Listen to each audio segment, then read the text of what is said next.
Welcome to Naresh Academy UPSC, APPSC, Group 1 and 2 related Delhi Current Affairs April 25-2024 Prelims Practice and Previous ప్రశ్నలు సమగ్ర విశ్లేషణ తెలుగులో.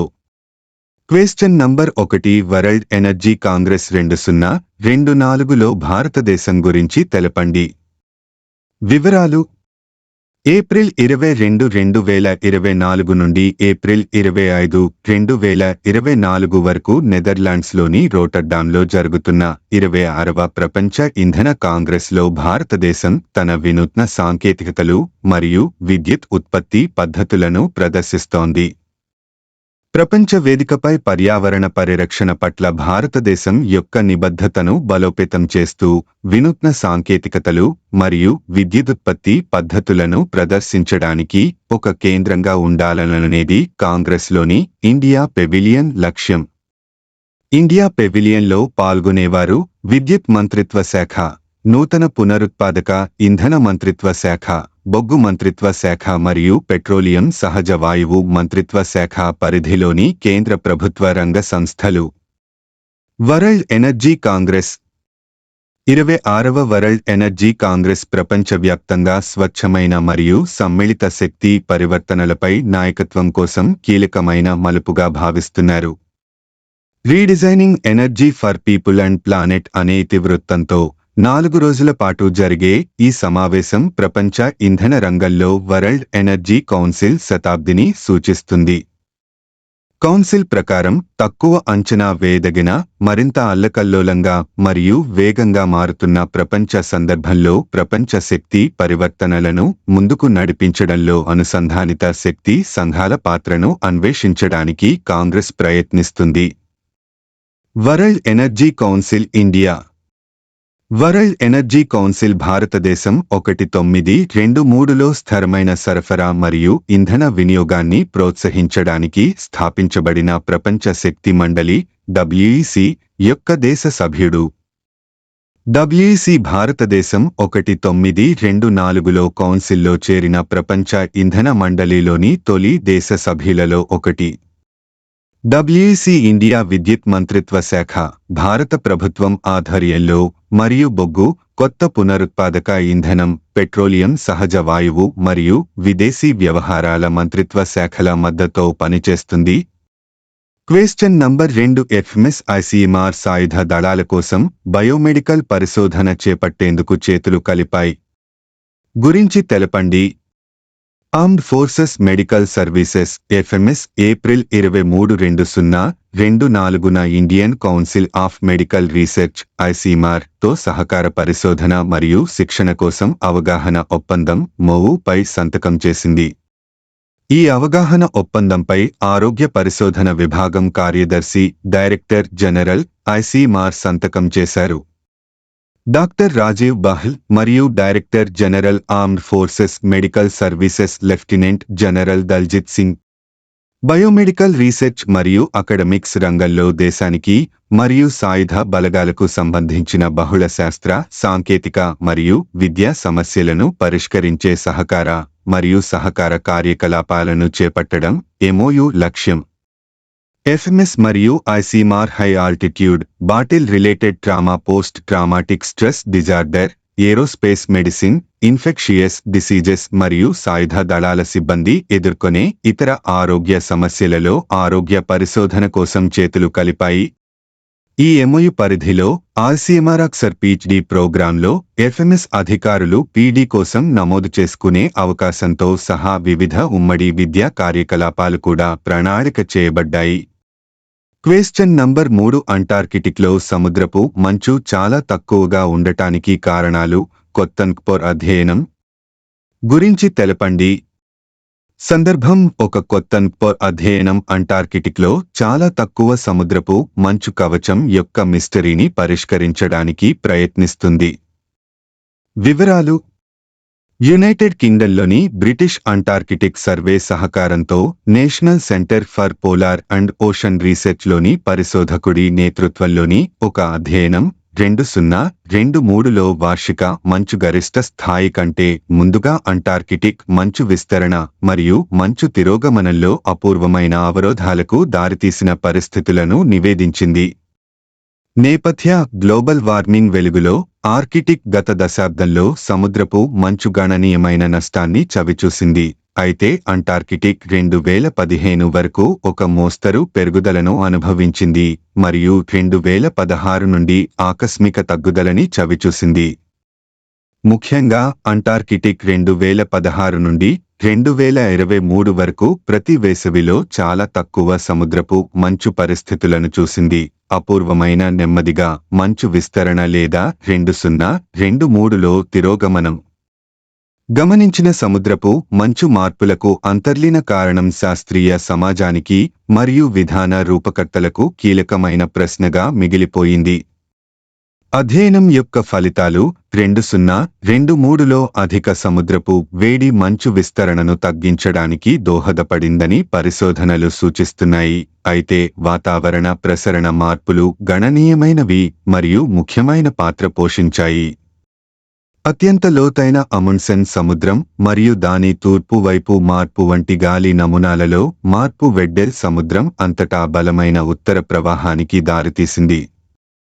ఉత్తర గాలి record వాతావరణ వేడెక్కడం అందించింది మరియు మంచు అంచు దాని సాధారణ స్థానం నుండి దక్షిణం వైపు ఉండేలా చేసింది. అసాధారణమైన సముద్ర వాతావరణ వేడెక్కడం మరియు గాలులలో మార్పుల ప్రభావం ఉష్ణ ప్రవాహాలు, విపరీతమైన గాలులు మరియు ధ్రువ తుఫానులతో సంబంధం ఉన్న అధిక సముద్ర తరంగాలతో కలిపి అంటార్కిటిక్లో తక్కువ మంచు పరిస్థితులకు దోహదపడింది. ప్రత్యేకించి తుఫానులు అసాధారణమైన నెమ్మదిగా మంచు విస్తరణ లేదా తిరోగమనం యొక్క ఎపిసోడ్లకు కారణమయ్యాయి. క్వశ్చన్ నంబర్ 4 సీడోట్ మరియు ఐఐటి జోధ్పూర్ 5G నెట్వర్క్ మరియు AI వినియోగానికి ఒప్పందం వివరాలు తెలపండి. సందర్భం సీడోట్ మరియు ఐఐటి జోధ్పూర్ 5G నెట్వర్క్లో ఆటోమేటెడ్ సర్వీస్ మేనేజ్మెంట్ మరియు AI వినియోగానికి మించి కోసం ఒప్పందంపై సంతకం చేశాయి. వివరాలు ఈ ఒప్పందం డోట్ యొక్క telecom technology development fund TTDF కింద సంతకం చేయబడింది. ఇది దేశీయ కంపెనీలు మరియు టెలికమ్యూనికేషన్ ఉత్పత్తులు మరియు సరసమైన బ్రాడ్బ్యాండ్ మరియు మొబైల్ సేవలను ప్రారంభించడానికి పరిష్కారాల రూపకల్పన, అభివృద్ధి మరియు వాణిజ్యీకరణలో పాల్గొన్న సంస్థలకు నిధుల మద్దతును అందించడానికి రూపొందించబడింది.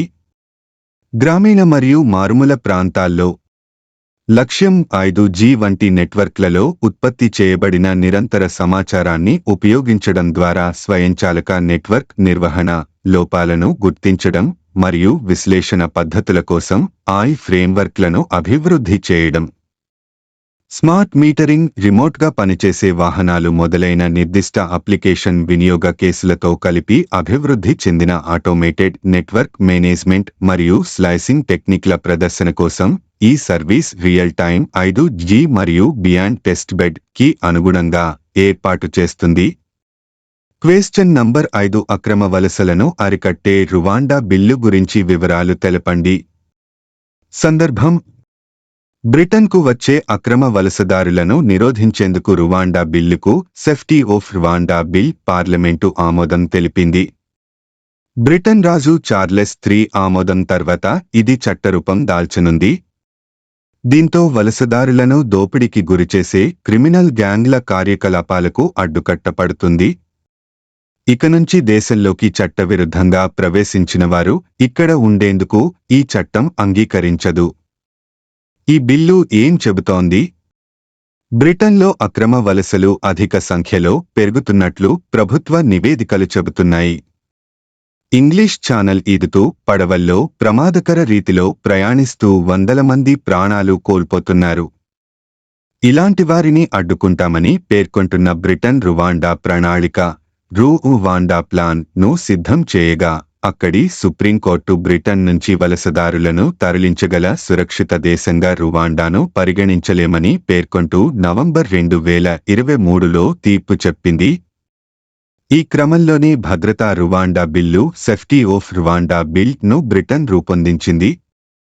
తద్వారా రువాండా దేశాన్ని సురక్షితంగా పేర్కొంటూ బిల్లుకు ఆమోదం తెలిపింది. తద్వారా అక్రమంగా వచ్చేవారిని 6,400 కిలోమీటర్లు దూరంలో రువాండాకు తరలిస్తారు. రాజధాని కిగాలిలో ఏర్పాటు చేసిన శరణార్థి శిబిరాల్లో ఉంచుతారు. ఇందుకోసం ఏప్రిల్ 2022లోనే బ్రిటన్ ప్రభుత్వం ఒప్పందం చేసుకుంది. వలసదారులకు మౌలిక వసతులు ఏర్పాటు చేసేందుకు ఆ దేశానికి ఇప్పటివరకు 290 మిలియన్ల పౌండ్లను చెల్లించింది. త్వరలో మరో 50 మిలియన్ పౌండ్లను చెల్లించనున్నట్లు సమాచారం. క్వశ్చన్ నంబర్ 6 షాడో డే అంటే ఏమిటి? సందర్భం బెంగళూరులో షాడో డే సంఘటన ఏప్రిల్ 24న మధ్యాహ్నం 12:17 నుంచి 12:23 వరకు జరుగుతుంది. అప్పుడు సూర్యుడు మన నడినెత్తిపై ఉంటాడు. దీంతో నీడ అనేది 6 నిమిషాల పాటు నీడ కనిపించదు. బెంగళూరుతో పాటు కన్యాకుమారి, భోపాల్, హైదరాబాద్, ముంబై ప్రజలు కూడా వేరే రోజుల్లో ఈ షాడో డేని చూసే అవకాశం ఉంది. షాడో డే అంటే మధ్యాహ్నం వేళ సూర్యుడు ఉచ్చస్థితిలో ఉన్న సమయంలో భూమిపై నీడలు కనిపించవు. ఇలా ఏ రోజులో అయితే కొంతసేపు నీడ కనిపించదో ఆ రోజునే షాడో డేగా astronomical society of India ASI పేర్కొంది. ఒక ప్రాంతంలో షాడో డే సంవత్సరంలో 2 సార్లు సంభవిస్తుందని ఏఎస్ఐ తెలిపింది. కర్కాటక మకరరేఖల మధ్య ఉన్న అన్ని ప్రాంతాల్లో వేర్వేరు రోజుల్లో ఈ దృగ్విషయం ఆవిష్కృతమవుతుంది. ఈ ప్రాంతాల్లో నివసించే వారికి ఉత్తరాయణంలో ఒకసారి, దక్షిణాయనంలో ఒకసారి సూర్యుడి కాంతి అక్షాంశానికి సమానంగా కొన్ని నిమిషాల పాటు ఉంటుంది. దాంతో ఆ కొన్ని నిమిషాలు నీడలు కనిపించవు. సూర్యుడి చుట్టూ భూమి భ్రమించే క్రమంలో భ్రమణాక్షం 23.5 డిగ్రీలు వంగి ఉంటుంది. ఇదే ఋతువుల మార్పునకు కారణమవుతుంది. సూర్యుడు అత్యంత ఎత్తులో అంటే నడినెత్తి మీదికి వచ్చినప్పుడు వస్తువులు, జీవుల నీడ కనిపించదు. 23.5 డిగ్రీలు వంగి ఉన్న భూ భ్రమణాక్షం మీదికి సూర్యుడు ఉత్తరాయణంలో ఒకసారి, దక్షిణాయనంలో సమానంగా వస్తాడు. దీన్ని జెనిత్ పొజిషన్ అని కూడా అంటారు. మకర రాశి, కర్కాటక రాశి 23.5, 23.5 డిగ్రీల అక్షాంశాల మధ్య ఉన్న సమయంలో ఇది జరుగుతుందని astronomical society of India ASI తెలిపింది. క్వశ్చన్ నంబర్ 7 శిశు సంరక్షణ సెలవు మహిళల రాజ్యాంగ హక్కు గురించి వివరాలు తెలపండి. సందర్భం ఇటీవల శిశు సంరక్షణ సెలవు కేసు విచారణ సందర్భంగా సిజేఐ నేతృత్వంలోని ధర్మాసనం పై వ్యాఖ్యలు చేసింది. ఈ కేసులో కేంద్రాన్ని కక్షిదారుగా చేర్చాలని అడిషనల్ సొలిసిటర్ జనరల్ ఐశ్వర్య భట్ను ఆదేశించింది. దివ్యాంగుల పిల్లల సంరక్షణలో ఉన్న తల్లులకు శిశు సంరక్షణ సెలవులు మంజూరు చేయటంపై విధానపరమైన నిర్ణయం తీసుకునేందుకుగాను రాష్ట్ర సీఎస్ నేతృత్వంలో ఓ కమిటీని ఏర్పాటు చేయాలని హిమాచల్ ప్రదేశ్ ప్రభుత్వాన్ని ఆదేశించింది.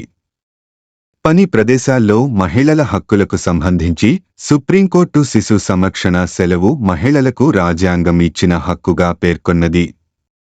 దివ్యాంగుల పిల్లల సంరక్షణలో ఉన్న తల్లికి శిశు సంరక్షణ సెలవు నిరాకరించటాన్ని తీవ్రమైన సమస్యగా పరిగణించింది. శ్రామిక శక్తిలో మహిళలకు సమాన భాగస్వామ్యాన్ని కల్పించటంలో రాష్ట్రం నిర్వర్తించే రాజ్యాంగ విధిని ఇది ఉల్లంఘించటమేనని తెలిపింది. క్వశ్చన్ నంబర్ 8 గోల్డెన్ ట్రెవల్లీ ఫిష్ గురించి తెలపండి.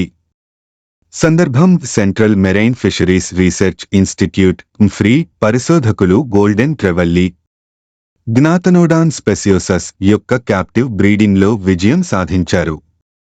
గోల్డెన్ ట్రెవల్లీ ఫిష్ గురించి ఇది గోల్డెన్ కింగ్ ఫిష్ అని కూడా పిలువబడే అధిక విలువ కలిగిన సముద్ర చేప.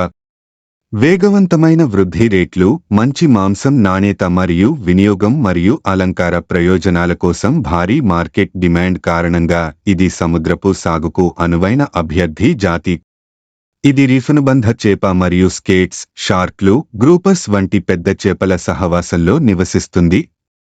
భారతదేశంలో తమిళనాడు, పుదుచ్చేరి, కేరళ, కర్ణాటక మరియు గుజరాత్లోని రీఫ్ ఏరియా ఫిషింగ్ గ్రౌండ్స్లో గోల్డెన్ ట్రెవల్లీ ప్రధానంగా దిగినట్లు ఫిష్ ల్యాండింగ్ పరిశీలనలు చూపిస్తున్నాయి. Central marine fisheries research institute గురించి ముఖ్య వాస్తవాలు. ఇది వ్యవసాయం మరియు రైతుల సంక్షేమ మంత్రిత్వ శాఖ క్రింద 1947లో భారత ప్రభుత్వంచే స్థాపించబడింది. ఇది 1967లో Indian Council of Agricultural Research (ICAR) లో చేరింది. ఆ దేశం ప్రత్యేక ఆర్థిక జోన్లో దోపిడీకి గురైన వారిని పర్యవేక్షించడం మరియు తక్కువ దోపిడీకి గురైన సముద్ర మత్స్య వనరులను అంచనా వేయడం, పర్యావరణంలో మార్పుకు సంబంధించి సముద్ర మత్స్య వనరుల సమృద్ధిలో హెచ్చుతగ్గులను అర్థం చేసుకోవడం, ఫిన్ ఫిష్, షెల్ఫిష్ మరియు ఇతర కల్చర్ చేయదగిన జీవులకు ఓపెన్ సముద్రాలలో క్యాప్చర్ ఫిషరీ ఉత్పత్తికి అనుబంధంగా తగిన మారికల్చర్ టెక్నాలజీలను అభివృద్ధి చేయడం. కుంఫ్రీ యొక్క ప్రధాన విజయాలలో ఒకటి stratified multistage random sampling method అని పిలువబడే 8,000 కిలోమీటర్లు తీర ప్రాంతం నుండి మత్స్య సంపద మరియు కృషిని అంచనా వేయడానికి ఒక ప్రత్యేకమైన పద్ధతిని అభివృద్ధి చేయడం మరియు మెరుగుపరచడం. ప్రధాన కార్యాలయం కొచ్చి, కేరళ. Question number 9. ఆంధ్ర శివాజీ అని ఎవరిని పిలుస్తారు? అప్పస్కు GRUP 2019. సమాధానం పర్వతనేని వీరయ్య చౌదరి. గుంటూరు జిల్లా పెదనదిపాడులో తల్లిదండ్రులు శ్రీ లక్ష్మయ్య మరియు శ్రీమతి అంకమ్మ దంపతులకు అక్టోబర్ 4, 1886న జన్మించిన స్వాతంత్ర్య సమరయోధుడు. పర్వతనేని సహాయ నిరాకరణ ఉద్యమంలో చురుకైన నాయకుడు మరియు ఆంధ్ర శివాజీగా ప్రసిద్ధి చెందారు. చిన్నతనంలోనే దక్షిణాదికి వెళ్లి సంగీత శిక్షణ పొంది హరికథా విద్వాంసుడిగా గుర్తింపు పొందారు. తన స్నేహితుల సహకారంతో పెదనదిపాడులో పోస్టాఫీసు, పాఠశాల ఏర్పాటుకు కృషి చేశారు. కళాకారుడిగా హరీష్ చంద్ర వంటి అనేక నాటకాలలో నటించారు. గాంధీజీ ఆశయాలకు ఆకర్షితుడైన పర్వతనేని స్వాతంత్ర్య ఉద్యమ సమరంలోని అన్ని దశల్లోనూ కీలక పాత్ర పోషించారు. 1921లో జిల్లా కాంగ్రెస్ కమిటీ పెదండిపాడు ప్రాంతంలో పర్వతనేని నాయకత్వంలో సహాయ నిరాకరణోద్యమంలో పన్ను రహిత ప్రచారాన్ని నిర్వహించాలని నిర్ణయించింది. గ్రామాల్లో కచేరీలు, బుర్ర కథలు నిర్వహించి ప్రజల్లో దేశభక్తిని రగిల్చారు. డిసెంబర్ 1921 12న పాలపర్రు గ్రామంలో బ్రిటిష్ వారికి వ్యతిరేకంగా రైతు సభ జరిగింది. దీంతో ప్రజలు ప్రభుత్వానికి ఒక్క పైసా కూడా పన్ను చెల్లించలేదు. పెదండిపాడు పన్నుల నిర్మూలన ఉద్యమం భారతదేశ స్వాతంత్ర్య పోరాటంలో బ్రిటిష్ పాలకులను కలవరపరిచిన ప్రధాన ఉద్యమాలలో ఒకటిగా గుర్తించబడింది. ఉద్యమ నాయకుడిగా జైలుకు వెళ్లాడు. పెదండిపాడుకు మహాత్మాగాంధీ వచ్చినప్పుడు సభ ఏర్పాట్లన్నీ పర్యవేక్షించారు. ఆంధ్రప్రదేశ్ సంగీత నాటక అకాడమీ సభ్యుడు పర్వతనేని హైదరాబాద్ రేడియో శ్రోతల సంఘ అధ్యక్షునిగా పనిచేశారు. పర్వతనేని వీరయ్య చౌదరి ఫిబ్రవరి 8, 1970న హైదరాబాద్లో మరణించారు. ఈ వీరుడికి గౌరవసూచకంగా పర్వతనేని వీరయ్య చౌదరి విగ్రహాన్ని పెదనాడిపాడు ప్రధాన కూడలిలో ఏర్పాటు చేశారు. Question number 10. భారత రాష్ట్రపతి పదవీకాలానికి సంబంధించిన ఆర్టికల్ ఏది? అప్పస్కు GRUP 2019. సమాధానం ఆర్టికల్ 56. ఆర్టికల్ 56 భారత రాజ్యాంగం 1950. బి. రాజ్యాంగాన్ని ఉల్లంఘించినందుకు 61వ అధికరణలో అందించిన పద్ధతిలో అభిశంసన ద్వారా రాష్ట్రపతిని పదవి నుండి తొలగించవచ్చు. సి. రాష్ట్రపతి తన పదవీకాలం ముగిసినప్పటికీ తదుపరి రాష్ట్రపతి తన పదవిలోకి ప్రవేశించే వరకు పదవిలో కొనసాగాలి. Thank you for watching this video. Please like, share, comment చేయండి. అలాగే subscribe my YouTube channel name @Naresh Academy 5509.